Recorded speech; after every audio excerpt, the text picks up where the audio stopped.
Welcome, welcome, welcome. Welcome to the Vibe of the Tribe, Yes. where energy meets wisdom, giving you something to think about.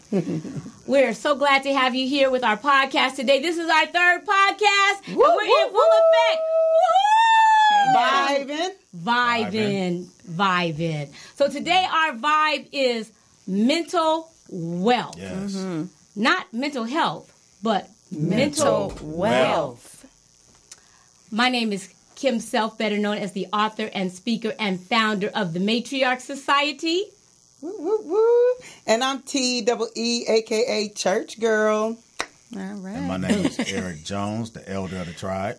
Hey now, and I'm Kristen Willard. I'm just the youngin' over here, trying to stay young and keep it clean, you know? All right, so we got mental wealth today, and man, I feel like that topic is like really a lot. It encompasses a lot. It's pretty heavy. It can, you know, and so one of the things I thought about when we threw out the topic, I was just like, what is mental wealth? Like, what comes to mind when we talk about mental wealth, you know? And so I wanted to know, like, what are you guys' ideas? Like, what first comes to mind to you all when you think of mental wealth? Ooh. Well, okay, let me say this.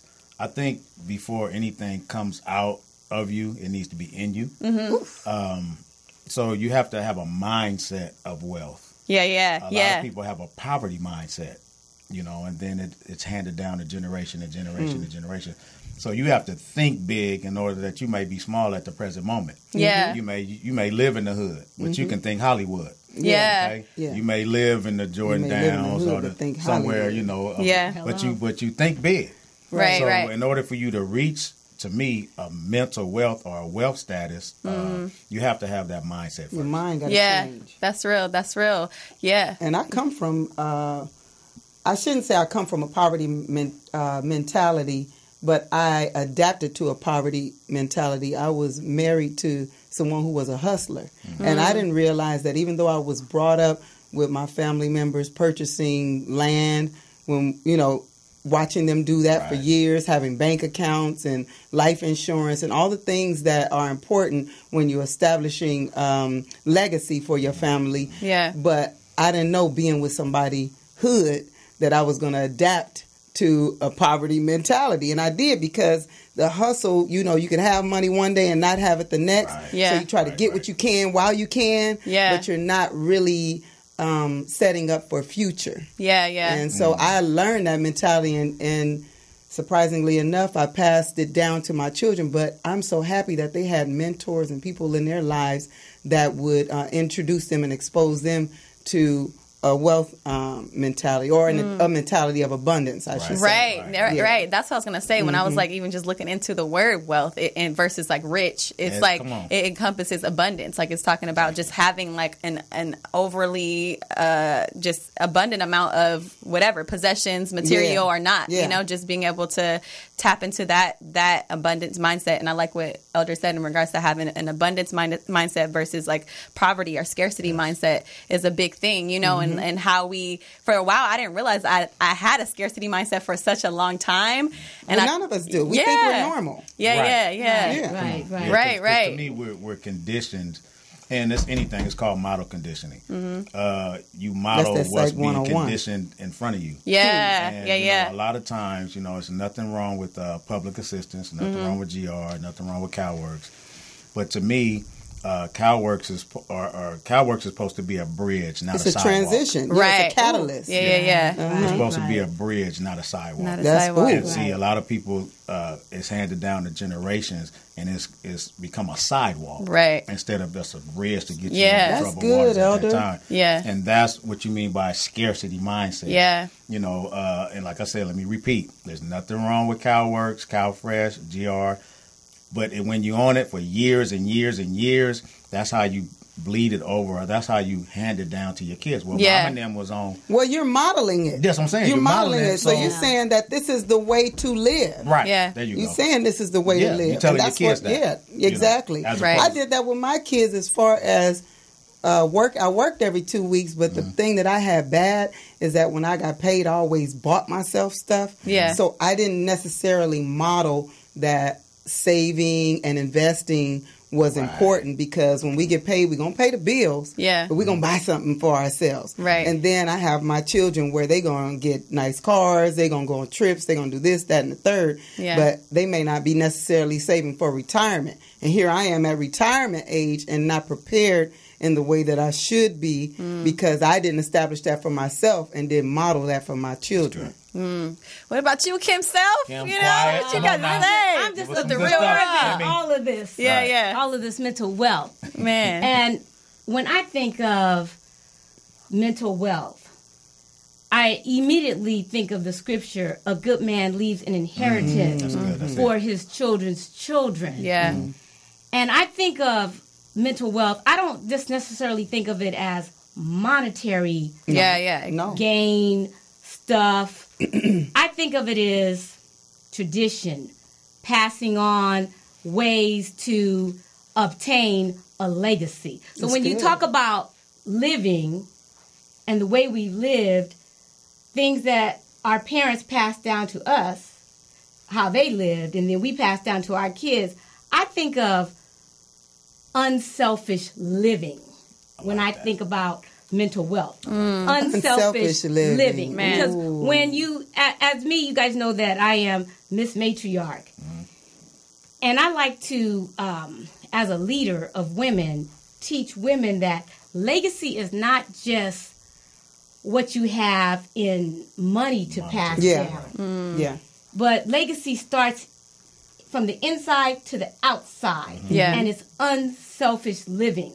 Because the more you give, the more you're going to obtain, and the more you're going to have to share and pass down. Unselfish living. So you're saying, Kim, what, give more than you receive? I love it. Yeah. Give more than you receive, because every time you plant a seed, come on, harvest coming. That's principle. It's principle. Right. That's principle. Right. Harvest is coming. Harvest is on the way. That's an indication of that poverty mentality you were talking about. The reason it's transgenerational poverty is because you haven't taught the child to give more than receive. It's just get. Hold on to it. Get and hold on to it. So that's why you can't get more and you can't get further. Right. That was my mentality, and I think that when I was doing some personal development, it was like I pretty much had like a one-on-one coach, right, working with me, and I remember I had like a couple areas that I wanted to work on and focus on, and then she challenged me to focus on the area of abundance, and I was just like, okay, like I could think about that, because it was like a lot of it was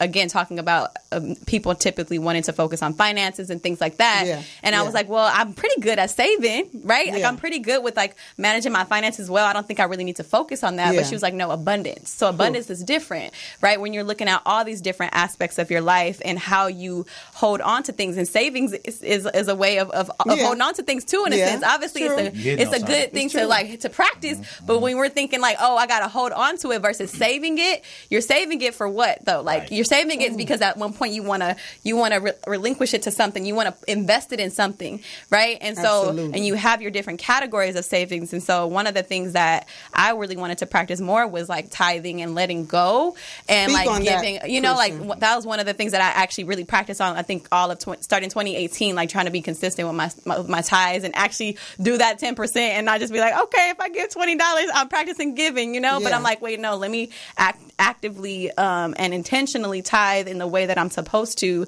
and not have that scarcity mentality. Like, why am I not letting it go? It's something that God gave to me, right? I like when you said that. So the whole thing is, when you talk about unselfish living, and you talk about giving, you talk about letting go. Yeah.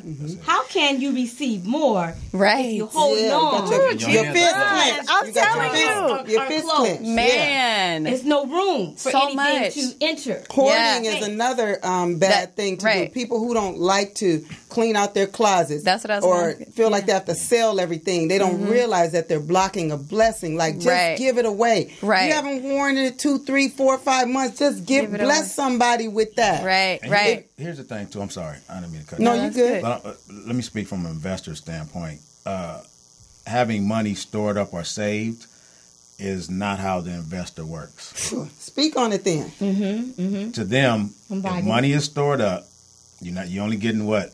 1%, 1 point something percent interest on the money you got in the bank? Yeah. Okay, so as that money is stored, guess what? Inflation is going up, so your dollar is shrinking. Right. Yeah. So good, the 10,000 you put in there back in '86 is not the same 10,000 that you have in 2019. Absolutely. And so what the millionaires do, they don't hold on the money. Guess what they do? They plant seed. Yeah. And under an umbrella it's under a principle. It's a principle. They give it away. And they invest it to make more money. Yeah. To do what? Build their personal portfolio for their kids.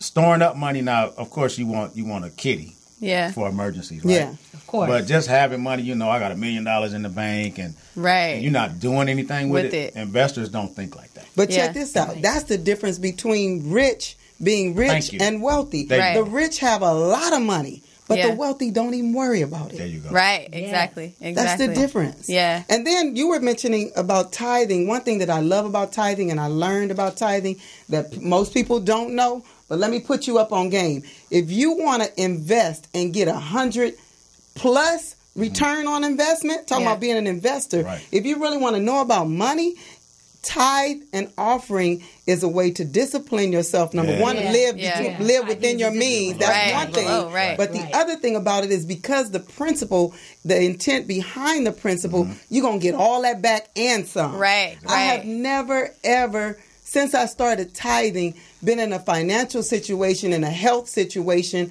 in an adverse situation that I didn't come out on top of. And I put all of that into the principle of sowing and reaping. Yeah. That's good. You get back what you give. That's right. Tithing, one thing about tithing is, as T with the double E said, it's a discipline. Yeah. Exactly. It teaches you how to live off of less. But once again, coming from another aspect as far as unselfish thinking. Yeah.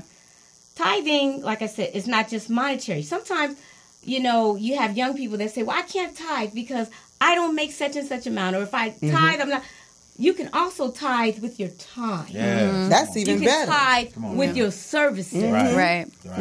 It's tithing is about giving. Right. Unto. Sacrificial giving. Another point on that too is that is always to remember that you're giving of your first, right? And so I think that what I did before, it was like, oh, let me see what I have left. Do I got $20, $5 in my pocket? I'm gonna put that in the tithing bucket. And it's like, no, like that you're giving your 10% first of when you get that income, you're giving that first, and you're dedicating that portion to tithing, and then then the rest comes, right? But the crazy part about it, you won't even be worried about that 10 off top if your life is disciplined and you living within your means. That 10 off top ain't really nothing to sweat because you've already condition your life to living off 90. Right, you know what I mean? So you don't mind giving a 10 up top. Right, exactly. And so, but that just made me think about how we or how I would have the tendency of holding on to stuff because I'm like, I might need it later. And then if I have something toward the end, then I'll get to this other thing, or then I'll, give here. So it's just prioritizing and making yourself the priority, right? And so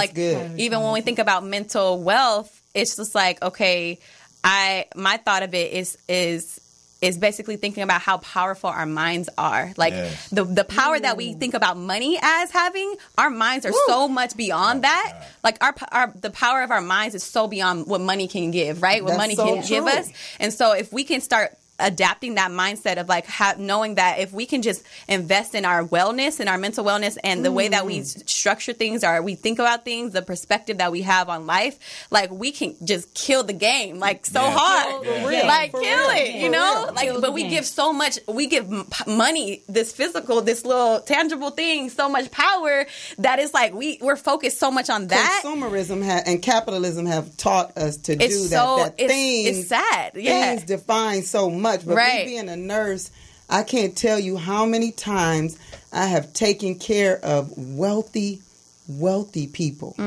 who are fighting for their life. Yeah. They don't have enough oxygen to breathe. They can't clean their own behind. You can't buy that. They don't care nothing about that money. Yeah. They don't care nothing about that money. Right. They would rather be a poor man with their health than have all those riches. So I think, like you said, it's all about how you see money. And typically when you say the word wealth, what comes to mind is riches. Right. But I intentionally, when we were preparing for this, I intentionally Googled wealth to see all the different ways they defined it and trip off this.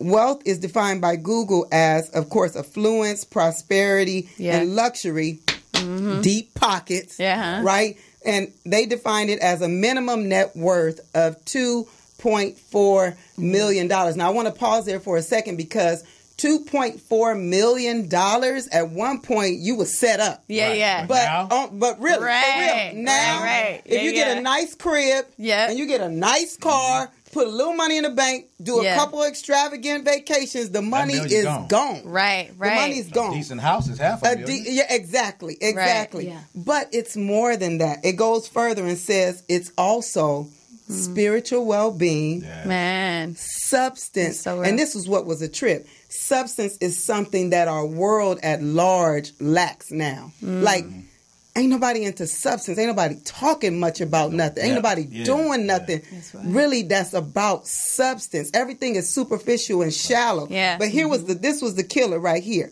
The true definition of wealth is the tangible or intangible, so it's not necessarily about money. Right. Thank you. That makes a person better off. So wealth is subjective. It's personal.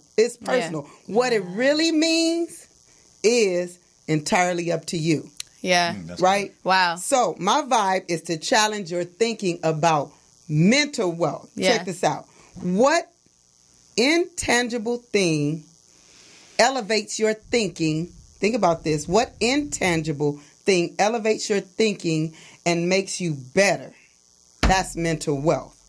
Everything starts in your mind, right? Yeah. So you must spend time reflecting and deconditioning. These are two terms that we introduced in our debut broadcast on Vibe of the Tribe in order to achieve the height of mental wealth. So I'm going to give you three. I'm going to give the audience. Where are you guys? Okay, there we are.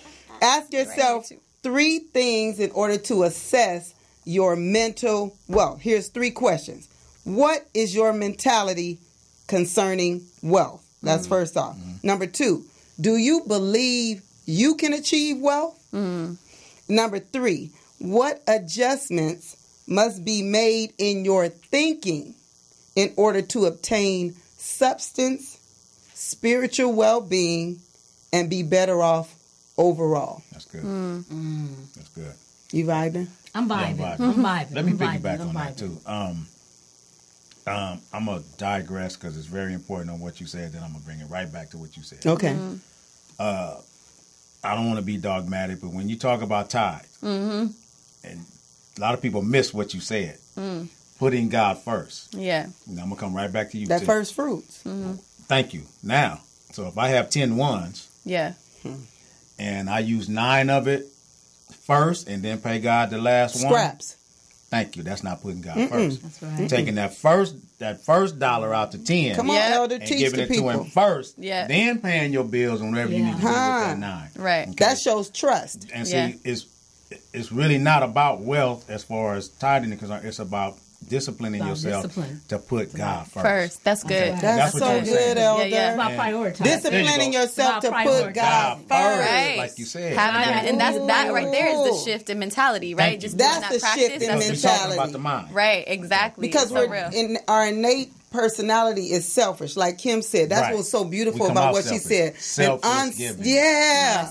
Unselfish life. Like we can't even take enough time from ourselves and worrying about me, myself, and I. In order to decondition and our thinking in order to benefit somebody else. And it's not going to take. People think when they give other people, it's taken away from them. And you missing the whole shot. You missing the whole shot.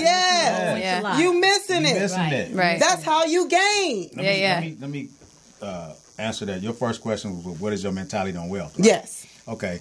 My mentality on wealth is it's not necessarily having, it takes money to make money and all that, and it takes money to buy things. But to me, my opinion of wealth is being financially free. Yes. Yeah, that's good. Ooh, don't talk. That's good. Man. Because if you want to keep it 100, to be financially free takes a lot of stress off everything else. Yeah. That's why we go to work every day in order to be financially free. Financial liberty. That's what it is. Man, financial liberty. That's good, E. That's good. That's good. That is really good. Right. Ooh, shoot, man. We vibing. We vibing. Yeah, go ahead, what else you got? Okay, so here's this. When we were talking about what is your mentality concerning wealth, I thought about these questions before I posed them to you guys, and I would like feedback from you. But I had to think about that because Pastor was teaching this morning how you could think the way everybody else thinks, but in order to, in your walk with Christ, you have to be set apart, and your thinking has to be individual. You got to think what you think. Right. Yeah. So I said, man, how do I think about wealth?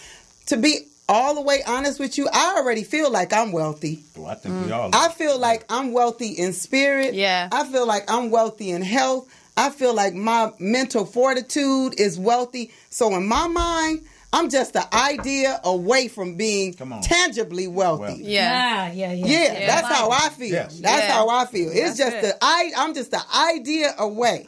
And then the other thing is, yes, I believe I can achieve wealth. Because guess what? If I don't believe I can achieve wealth, I ain't going to get it. You're not going to do it. I ain't going to get it. And I'm trying to set up, like Kim said, not just for my children, because my children grown now, and I'm tired of taking care of them. But I want to set up for my children's children. Yeah. And right now I only have one grandson, but I think I look at Elder in our days, like if your parents didn't set up for you, that's what made you think that you had to hustle. That's what made you think that college took too long. Yeah. Because you need the money right now. I need a place right now. I need some transportation right now. Yeah. But I think that in some cultures, because they are they do have financial literacy. They establish that young. So when their kids get at a certain age, they can go straight from their home into their own home. Right. And so I would like to do that for my grandson. So I realize now, 50, I'm on the late track. Like for real, I should have done better, but I'm not going to beat myself up. I'm starting from where I am now. Right. But I made up my mind this year. Kimmy and I have been talking about this a lot. Like adjusting our lifestyle and making sacrifices in order for our family to be set up. Yeah. So, you got to change your mind about, the now. Right. That's right. And your connections. That's another thing. Thank you. I want some friends now that I could borrow $1,000 from, and it won't be no big old headache. Now, I ain't got too many I can get $20 from, but I'm gonna make me some friends. Yeah, I'm gonna make me some friends that I can call. We check your bank account. Yeah. See if we can be cool. Yeah. How you save it? Exactly. What's important to you? Where are your priorities? Like, where's your life headed? Let me say this too. Our culture, majority of our culture, are not used to inheritance. Mm-hmm. Yeah. Inheritance is supposed to be normal. Man. And what I mean by that, you can stay in the house. Some people are going to argue with me about this. You can stay in the house as long as you're going to school. Yeah. I'll give you this car. I'll pay for your college. Oh, and it's in the Bible. Yeah. What did they do? They blessed their sons. That's true. Inheritance is supposed to be normal. It's supposed to be. We were supposed to get an abundance, left estates and stuff like that. That's true. Okay. Man. We're going to break that now. Talk about it. We're going to leave our kids in abundance. We're going to decondition our mind. Watch this, because here's the thing. If you stressed out and I got to pay for school and I got to have 3 and 4 jobs, that's stress. Yeah. It's true. And then I got to go work and bust dishes. And I'm not talking about don't be a hard worker and don't have a strong work ethic. But what I'm saying is the parents are supposed to be able to make it as easy as possible for their children to transition onto their own life as long as they're doing what they're supposed to do. Yeah, I totally agree, and I speak from authority as one that had a son that was home until he was 28, and so we all have to walk our own path and blaze our own trail. That's right. Yeah. Don't compare yourself to other people. I was forced to leave home at 19, and many of you know my story. I was forced to leave by gunpoint and be on my own. So, like, when you talk to our generation, most of us have been on our own a long time. Since we were kids. I had a friend that recently told me, he said, Kimmy, I noticed that a lot of people out in California, he said, they always going on disability. They always taking time off. He said, you're the only person, you remind me of somebody from the East Coast, that since I've known you, you've never taken off. You've never taken off from work, no more than a week or two at a time. Because I was taught to just go to work. Yeah. And it's because I had to. Handle your business. So with my son, he, many of you know our story. He left, he went away to school, he went to San Luis Obispo, and he had to come home. And when he came home, I said, well, son, you left as a child, you're coming home as a man. Now you're going to have to work your way through school. Now, like Tanisha was talking, many of us, we didn't go to school immediately as soon as we graduated because we had to take care of ourselves. So when we talk about legacy, we talk about preparing, because it's got to be a preparation. Preparing. Yeah. It's got to be a plan. And then we talk about putting the generation in front of us in a better position. Yeah. So my son was in a position to leave home at 17, go away to college, come back, and then return to school. And I got my little T-shirt because I'm a legacy breaker. I'm a proud mom. It says San Luis Obispo. Coffee. Proud mom. Because legacy is about positioning yourself to be a generation curse breaker. Yes. Yeah. Say that again. Legacy is about positioning yourself to be a generation curse breaker. Man. So we were able to break. You gotta call it. Oh, we got a caller on the line. Okay. Oh, we don't even know what that. We got our first caller, y'all.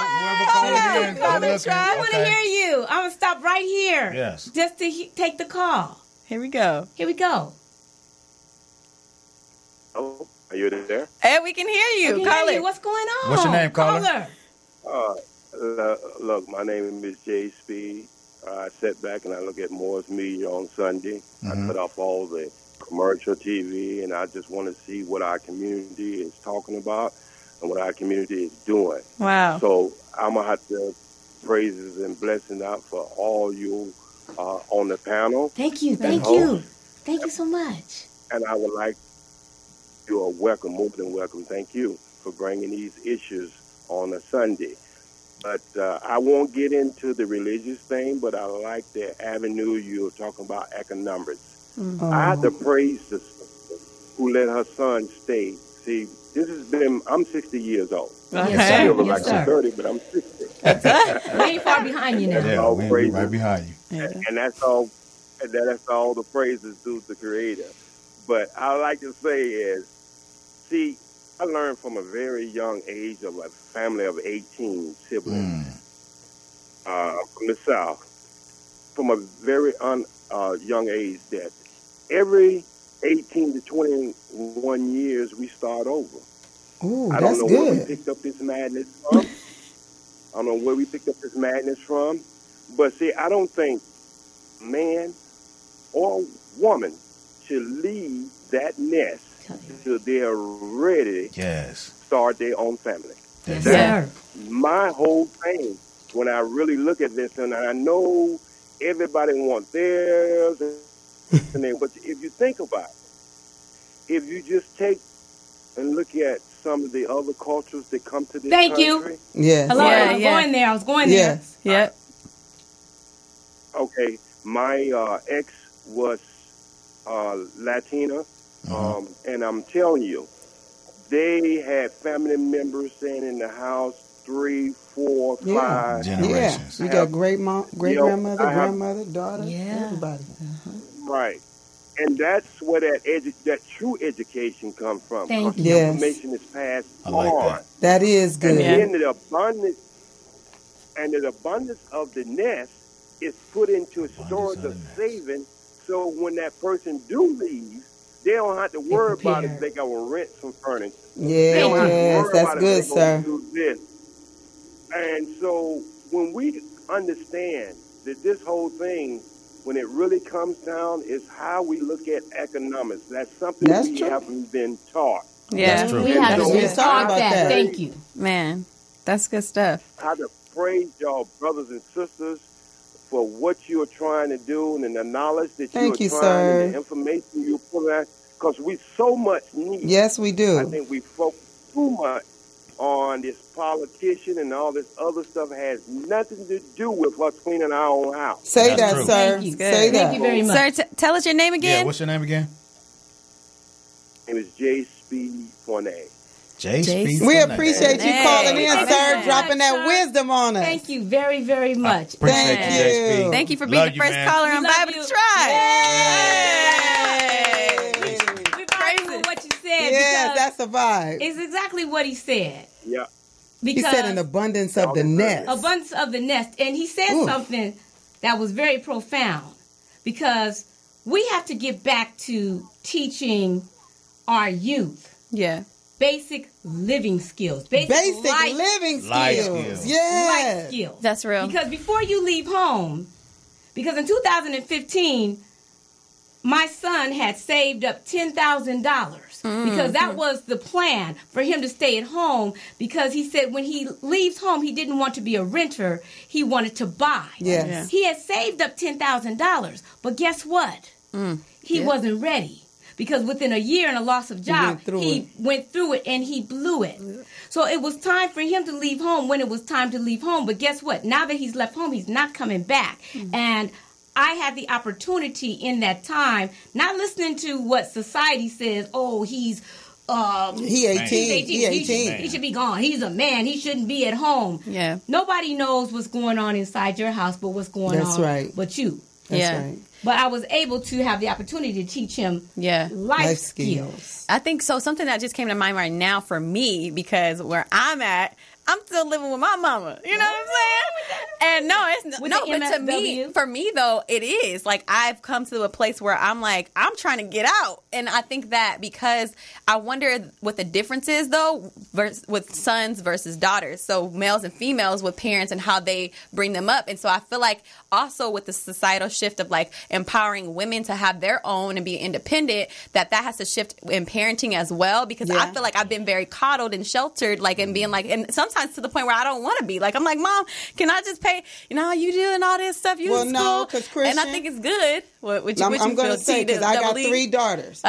With our girls, we don't want our girls going out there depending on men or reducing themselves to men just for a place to lay their head. Right. So you take your time and make sure you got your mind, your money, and your spirit right before you get out there. No, and that's real too. And I feel like that I'm blessed and I'm fortunate to have been able to have this opportunity to do so, because I feel like I have been doing well with that time. However, I have seen other people within my family who have.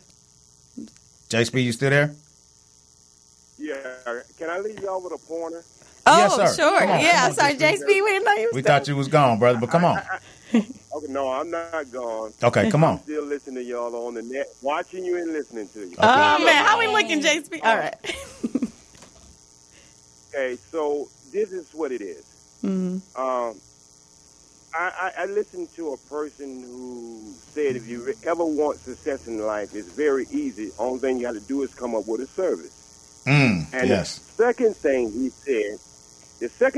said, if 90 to 100%, 100 people born, and only 2 out of 100 become success, and the other 90 would be unsuccessful. This is how it worked out. Listen to this. He said you got 2 ships, and you put the ship in the harbor, drive, and you let that ship go.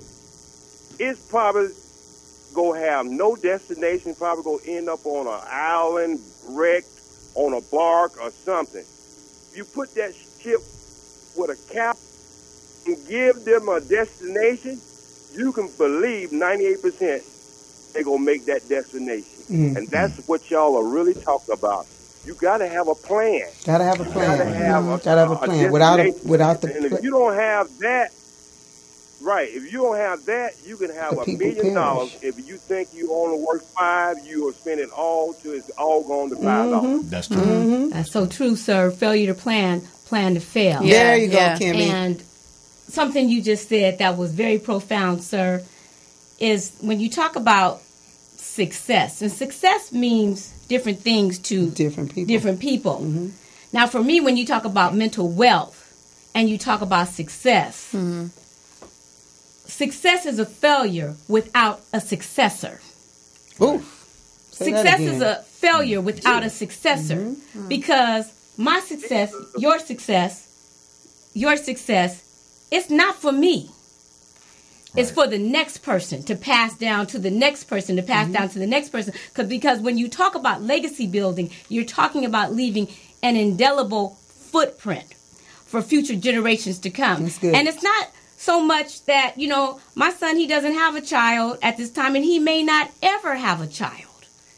But if we have a plan in place and we're preparing to build a legacy, that he will be my successor, but generations to come that may not have our bloodline will be his successors. Amen. Mm-hmm. I believe that wealth is a catalyst to make other people's lives better. Mm-hmm. That's what I think wealth is designed for.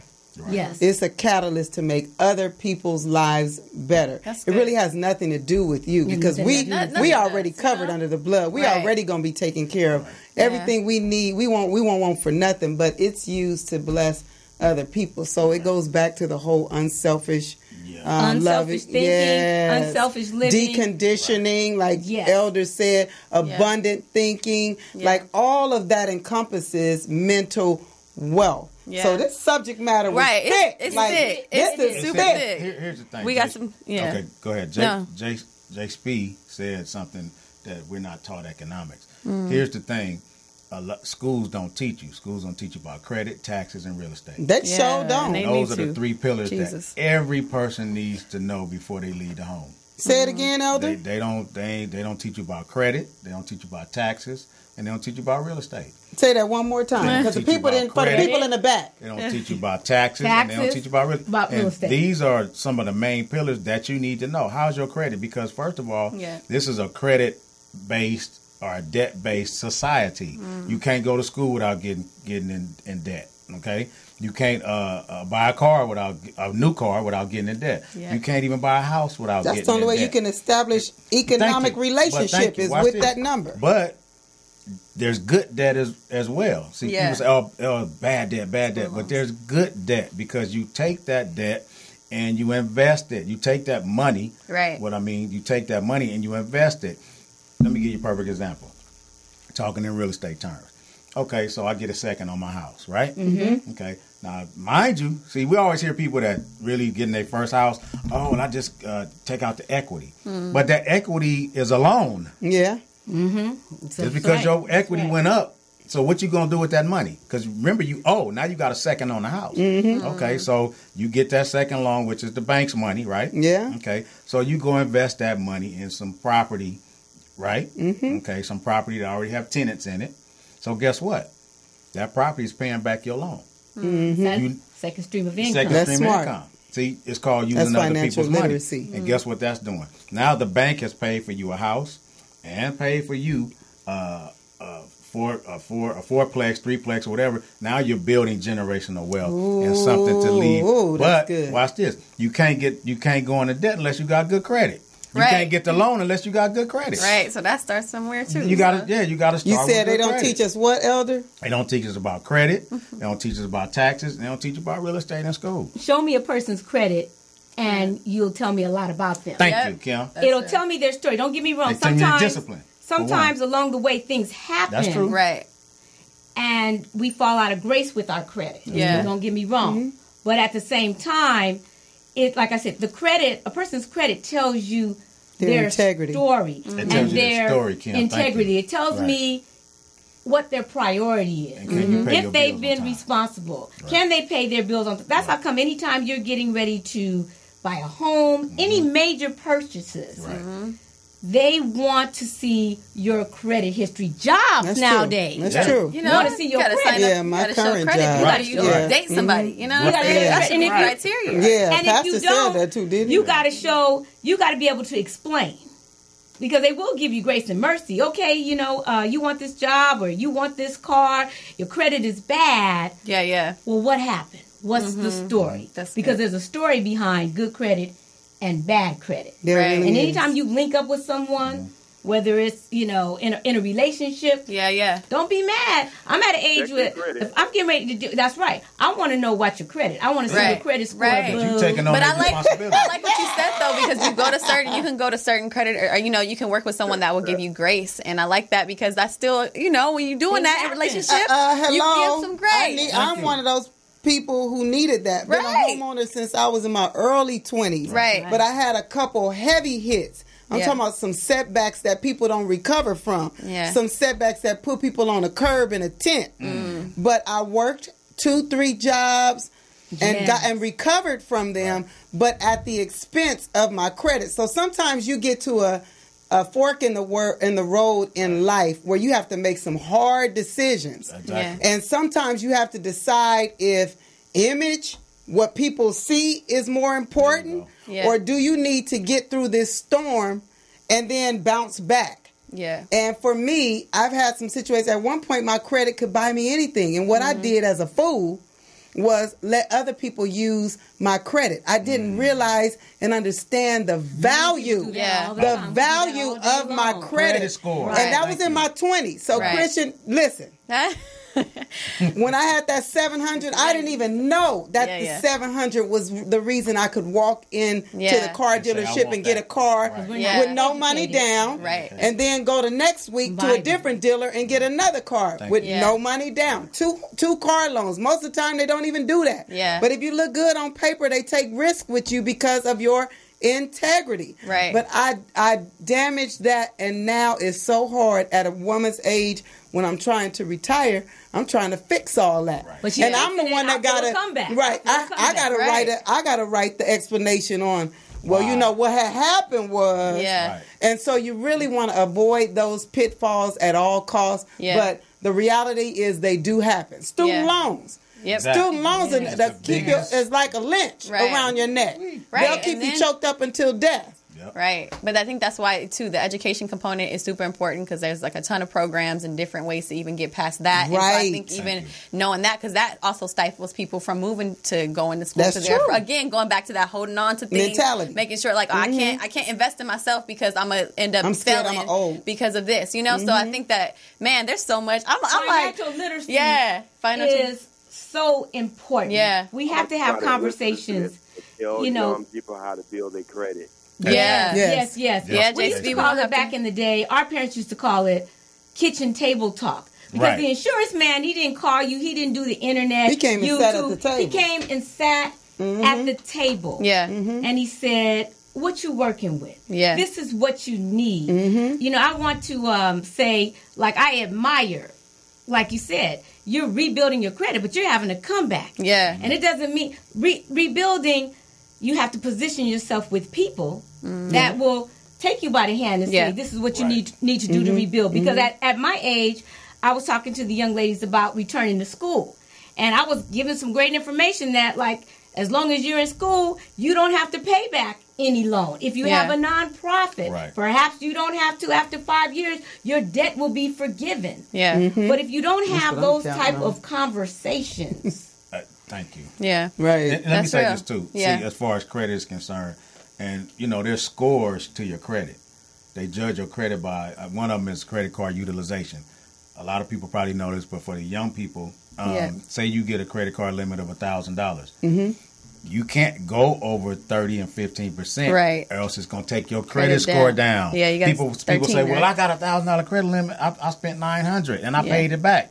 No. They're judging you on how much you spend. Right. What is it, 13%? I never knew that. It's anywhere, you want to stay under 15%. Okay, right. I never knew that. See, it's so much. I think that there's a lot. And what I want to do, because I know we only have like 15 minutes left, a little short of that. Okay. But I wanted to see if we can. I know, because we rolling with this. There's a lot to this. There's a lot to this topic. So I'm thinking, like, I want to be able to maybe even hear more about the abundance versus scarcity. Also, something that came to mind was, like, I've noticed a lot of people around me transitioning and choosing to let go of jobs that have just been like they've been holding on to because of just finances, and they feel like they got to work 5 jobs to make it, and they're burning themselves out and letting their dreams sit on the shelf, right?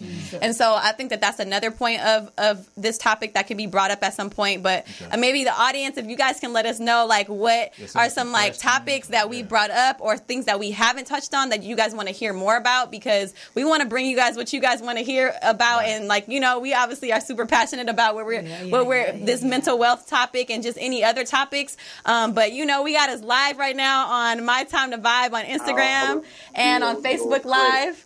And Jay Speed still with us. Yeah, go ahead. Yeah. I want to hear from you. What's up? Okay. I just want to say I'm gonna give some youth some pointers how to build that credit. Come on with it. If they can do it simple, they can go out there and order magazines and just pay for magazines. They can build their credit up to a 7.5 easily. Yeah. I got a lady right now who built her credit because she always worked in the house, but she built her credit all the way up to 8 now, just from doing magazines.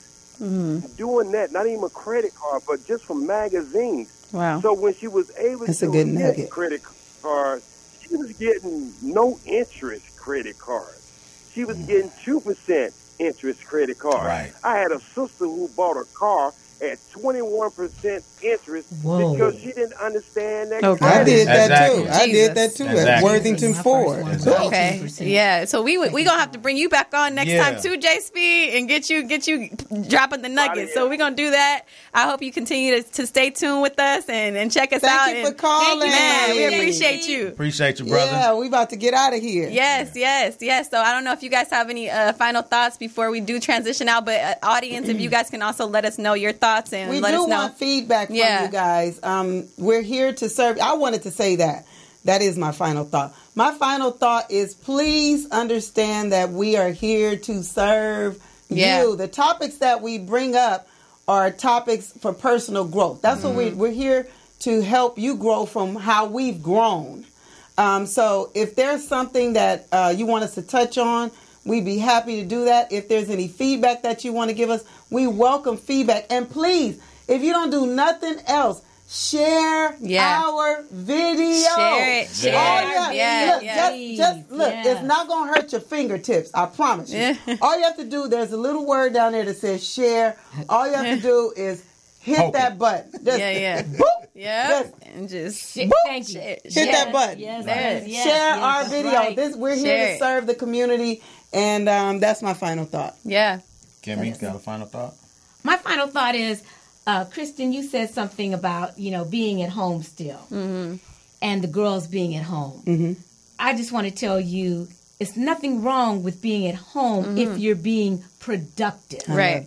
Now, in the case with my young man, I told him in the end, and I had to turn it up on him and twist his arm and tell him I was going to charge him enormous amount of rent because I needed to know as a mom that my young man was going to be able to be responsible and take care of himself. Tanisha and I often have a conversation. She has a daughter that's at USC, graduated from USC. She's working on being an attorney. Am I correct? And sometimes she catches heat, or she's kind of, in, I want to say in the middle about her daughter being at home still. And I told her all the time, like, wow, this is huge. Yeah. Your baby girl is taking the generation to the next level. Yeah. USC graduate, going to school for law. She is at home, but she's being productive while she's being at home. And it's our job as parents, in order to build our legacy, to support you all. That's true. Yeah. So when it's time to leave the nest. That's what legacy building is about. Yeah. Is having the opportunity to push the next generation to birth their dreams and obtain their goals. One thing that's beautiful that you said, Christian, that I want to give you cheers about or celebrate you about is the fact that you said you feel you're ready. And for me being a young woman, I never felt like I was ready. So I applaud you for feeling like you're ready. Just make sure that you are. You know what? I feel like you never know. You never know until you do it. And I feel like I'm in that phase in my life where it's like it's about like going, making the move. Like I said before, just taking that step and taking that risk when I know that I've never failed otherwise in the past when I've taken steps. Trust yourself. Yeah, just stepping out on that faith and having God will take care of the rest. But you'll be fine. I appreciate y'all. You'll be fine. You can make it through school with a master's. I'm telling you, You know, I bought my first car this year, my first brand new car this year, so that was a big thing. I was in the front seat in the passenger seat. My first time. Good, I'm vibing. Vibe it out. I'm saying. Yes. Okay, so I want to give you three. I want to give you 3 books of the month. Okay. 3 books of the month, and then I'll give you my little saying. Right, we got to. So the first book is "Credit is King" by Will Roundtree. Ooh. "Credit is King" by Will Roundtree. Excellent young brother. He's a millionaire. He's the credit guru. The next is "Tax-Free Wealth" by Tom Wheelwright. "Tax-Free Wealth" by Tom Wheelwright. And the last book is "Stop Acting Rich." Ooh. Watch this, by Thomas Stanley, PhD. He's the author of The Millionaires Next Door. Oh, wow. Wow. Stop acting that's rich. real. Just Stop playing. Stop playing. Right. Yeah. And my thought for the day is stop trying to keep up with the Joneses when your name is Smith. Hey, come on. Spoken by Mr. Jones. Mr. Jones. That's Stop trying to keep up with Mr. Jones when your name is Smith. Oh, man. He always did it with the smooth one. He always the one liner. Just drop the mic. Drop the mic. Drop it. Man. Well, that's it. That's it. This was fun. It was organic today. We had our first caller. It was a good vibe. Today was a good vibe. And we're going to keep coming with the vibes. Can I chime in with another book? A financial expert. Her name is Neil Godfrey. She has a book called Money Doesn't Go on Trees. Money doesn't grow on trees.